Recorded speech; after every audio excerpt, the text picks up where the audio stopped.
Now to our beautiful model, Jennifer. And this is her before picture, and we're going to show you what she looks like after Robert worked his magic.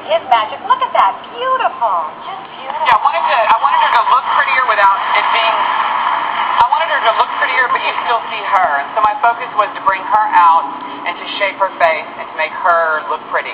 So when you look at her, you don't say, oh, she's got a lot of makeup on. You look at her and you see her, but she's a prettier her. So natural. Now, she's already thin and young, but how do you make us look 5 years younger? With highlighting and contouring, you can shape the face. The face is three-dimensional. And what you're using actually basically 3 shades. And what you're doing, there's a diagram right now. Yeah, there's a diagram in my book on page 82 that shows you where to highlight, which is the forehead and down the center of the nose, the tip of the chin, and underneath down top of the cheekbone. And then you're going to contour all the fullness of the face to push it away from you.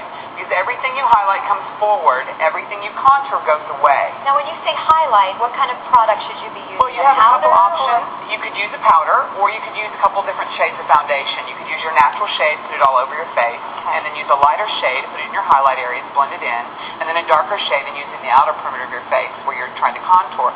Or you could use a powder. You could use a little lighter shade of powder, like, for example, they make many different types of powders that are a little lighter that can bring forward and highlight that area.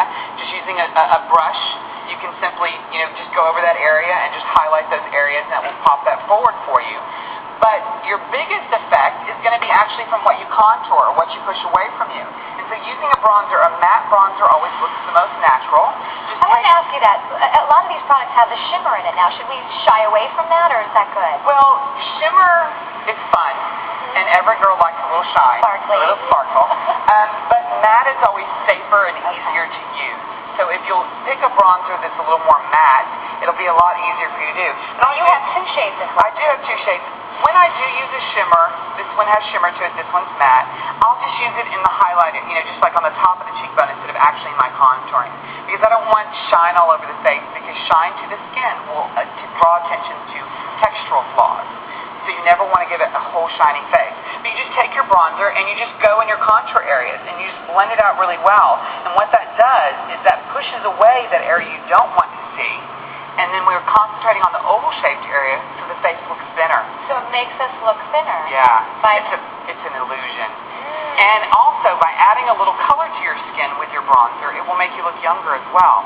Because one of the things we lose as we age naturally is tone to the skin. And so you'll get paler and look more washed out. Talk about her eyes, and her lashes look beautiful. Thank you. I'm a kind of a lash freak. Yeah? Uh-oh. Don't look at mine. I do my own makeup. Yeah, mine are a bit clumpy today. Yeah. So they're fine. Oh, really? Yeah. Now, how do you get those lashes to look so beautiful? Curl, and curl. I actually use a heated eyelash curler that you use after mascara. So you can really get them separated and curl them, and then I use a metal tooth lash comb to separate them so that you see them individually and you don't get that clump effect.